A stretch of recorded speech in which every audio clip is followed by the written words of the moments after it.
Once upon a time, in a quiet town where the nights seemed longer than the days, a woman named Claire Hastings woke up to the sound of her own heartbeat. It pounded so loud, she thought it was coming from the walls. For a moment, she lay still, staring at the ceiling fan circling slowly above her. She told herself it was just another sleepless night, just another wave of anxiety she couldn't shake. But then she heard it again, 3 soft knocks against her bedroom window, as if someone was out there, waiting. Claire froze. No one lived on the side of her house except the woods. She told herself it was probably a branch, maybe the wind, but deep down she knew the sound was too precise, too intentional. She got up slowly, every nerve in her body tense, and pulled the curtain back just enough to peek outside. The moon spilled pale light over the trees, the grass shimmering with dew. But there was nothing. No one.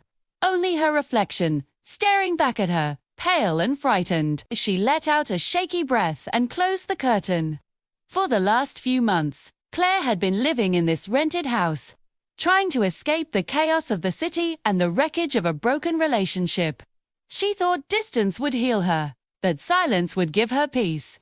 Instead, she found herself drowning in her own thoughts, haunted by memories and the strange sense that she wasn't as alone as she thought. The next morning, she tried to brush it off. She made coffee, sat at the kitchen table, and forced herself to write in the journal her therapist had recommended. "I am safe. I am healing. I am in control." She scribbled across the page, but the words felt hollow. Her hand trembled slightly as she wrote, and she slammed the book shut before she could second-guess herself. She tried to distract herself with errands, but everywhere she went, she felt watched. At the grocery store, she noticed a man standing near the produce section, pretending to study apples, but glancing at her every few seconds. When she moved to another aisle, he followed. She left her cart behind and hurried out, the cold air outside burning her lungs as she gasped for breath. By the time she made it back home, she was convinced she was overreacting. Convinced her, desperately hoping, that night, she couldn't sleep again. She turned on the TV for background noise, hoping it would drown the silence, but the static buzzed louder than the shows. She thought about calling someone, maybe her sister, maybe her therapist, but she didn't want to sound paranoid. Then, just as she started drifting, she heard the knocks again. 3 of them, clear, sharp, measured. Her whole body tensed and her eyes snapped open. Intermission. She didn't move. She didn't breathe. She just listened. Intermission. If Claire knew what was waiting for her on the other side of that window, she would have never stepped foot inside this house. But it was already too late. Something had found her, and it wasn't going to let her go. Her legs felt heavy as she forced herself to stand. She grabbed her phone, the screen lighting up her pale face, but she didn't call anyone. She just held it like a shield. The air felt charged, humming with something unseen, as she pulled the curtain back once more. This time, she gasped so hard she nearly dropped the phone. There was a handprint, pressed against the glass from the outside. It was large, too large to be hers, smeared with something that looked darker than dirt. Her chest tightened, panic flooding her veins as she stumbled back. Her mind screamed at her to run, to get in the car, to leave everything behind. But her body refused to move. She stood rooted, staring at the mark as though it might reach through the glass and grab her. Then came the sound, whispering. Low, broken whispers she couldn't make out, but they came from right outside her window. Claire clutched her phone tighter, finally fumbling to dial 911. But before she could press call, the whispering stopped. The handprint was gone. She blinked, rubbed her eyes, pressed her forehead against the glass, but there was nothing. No smear, no trace, nothing but her own reflection and the forest beyond. Her breath came in shallow bursts, her body trembling. She locked every window, every door, checked them twice, and finally curled up on the couch, with the TV still buzzing in the background. She didn't sleep at all. By morning, the world looked normal again. The sunlight made her doubt her own sanity. Had she imagined it?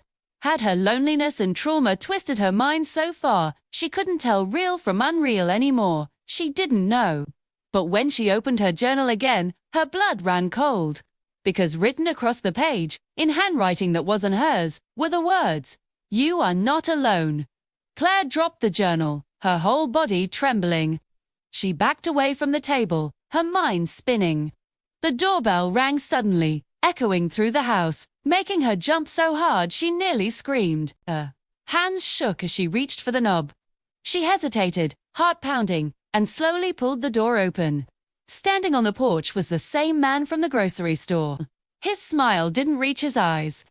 "Good morning, Claire," he said softly, as though he had known her name all along. "Welcome to my channel." Once upon a time, in a quiet town where the nights seemed longer than the days, a woman named Claire Hastings woke up to the sound of her own heartbeat. It pounded so loudly in her ears that she thought it had to be coming from somewhere outside of her body. She lay perfectly still in bed, listening intently. Then she heard it again, a series of 3 distinct knocks on her bedroom window. Claire sat straight up in bed. Her heart was pounding like a drum solo. She strained to listen, but there was nothing. Only her racing heartbeat broke the silence. Claire tried to convince herself it was just her imagination. But when she heard the knocking again that night, she knew it was real. Claire's house was old, built in an era when windows were made of thick glass and designed to keep out drafts more than prying eyes. The glass panes were set deep into their frames, making it nearly impossible for anyone to reach them. Even if someone managed to climb the ivy-covered trellis on the side of her house and somehow reached her window, the thick glass would have muffled any noise they made. But this was no muffled sound. Someone or something was standing outside her window and deliberately rapping their knuckles against the glass. She wasn't sure how long she stood there, frozen with fear, listening to the knocks. But eventually the sound stopped abruptly, as if whoever was outside had grown tired of her apparent silence. Claire spent the rest of the night lying in bed with the curtains tightly closed, her back to the window, too terrified to sleep. The next morning, sunlight streamed through the gaps in the curtains, painting stripes across her bedroom floor. Claire got up, feeling drained. The terror from the previous night still clung to her like a shroud. She tried to shake off the fear, telling herself it was all in her head. But as she went about her morning routine, she couldn't help but glance nervously at her window. Later that day, she decided to go to the grocery store. As she pushed her cart down the aisles, a sense of unease settled over her. Each time she turned to grab an item off the shelf, she felt like she was being watched. She looked around, trying to pinpoint the source of her unease, but everything seemed normal. People strolled through the store, some pushing carts, others pulling their children along. When Claire reached the checkout, her anxiety spiked. The man behind her was unusually close, uncomfortably so. Claire glanced at him and found his eyes boring into her. His gaze was intense, unsettling. She hurried to bag her groceries, desperate to put some distance between them. As she walked to her car, her heart pounded. She could feel the man's eyes on her back, urging her to hurry. She fumbled with her keys, her hands trembling. She finally managed to unlock the car and throw her groceries inside. But before she could get in, she heard footsteps behind her. Turning slowly, she saw the man from the checkout approaching her. V's face was creased with an unsettling smile. "Having some problems, miss?" he asked, his voice a low growl that sent shivers down her spine.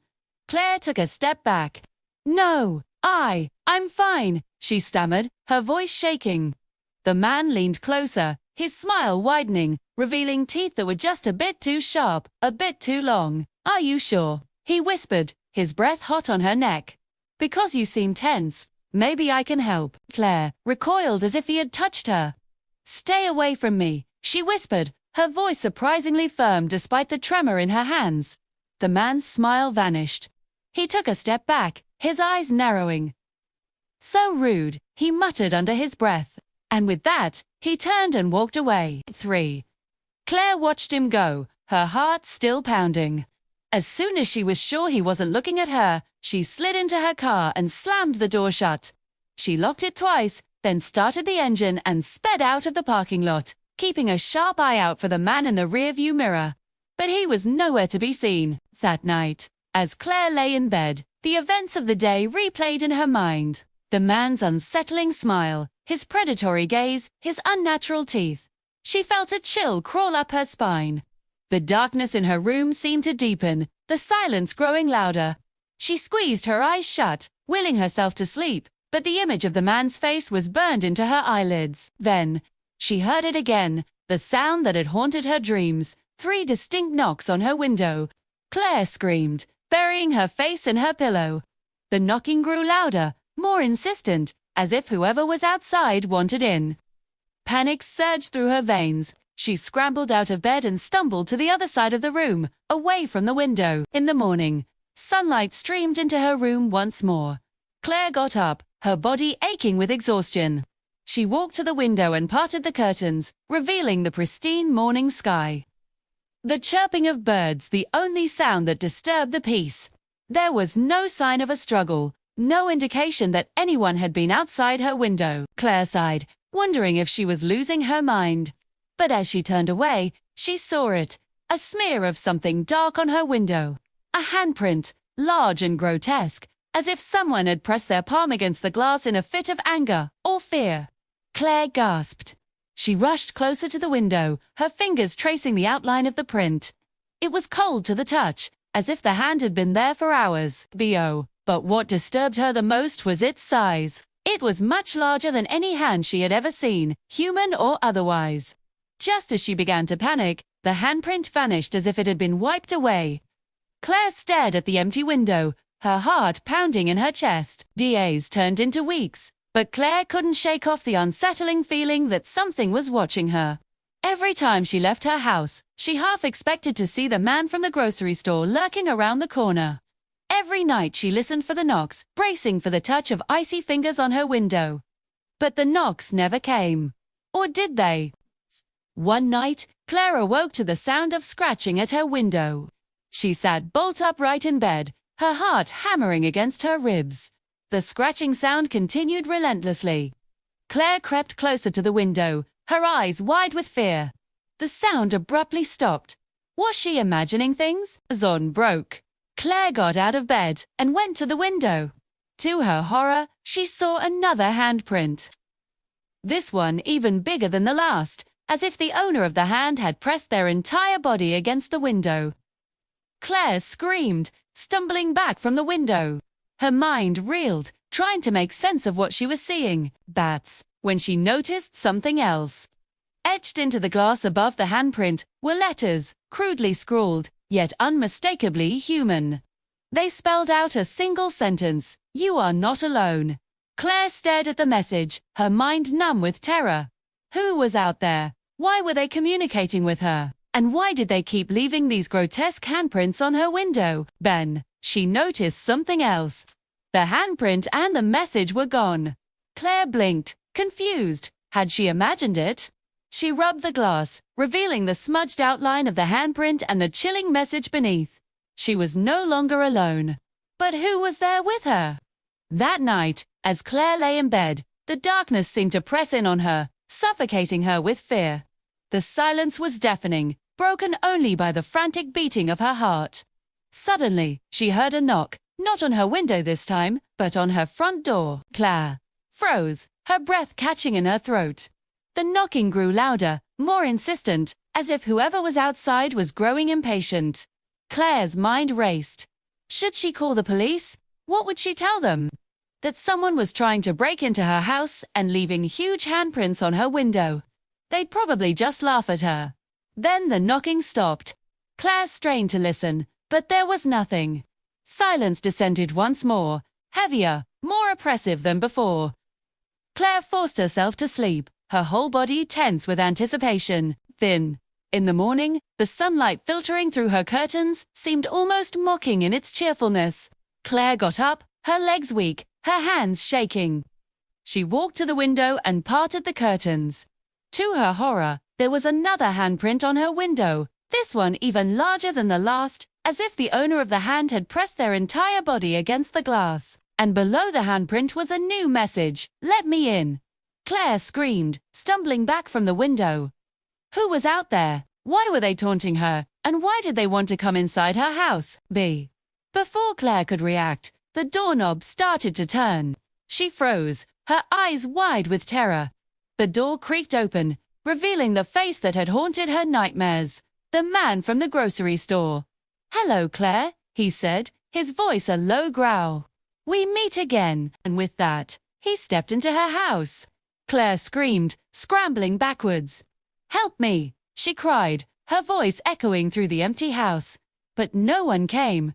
She was truly alone. And that's the end of the story. Can you guess what it is?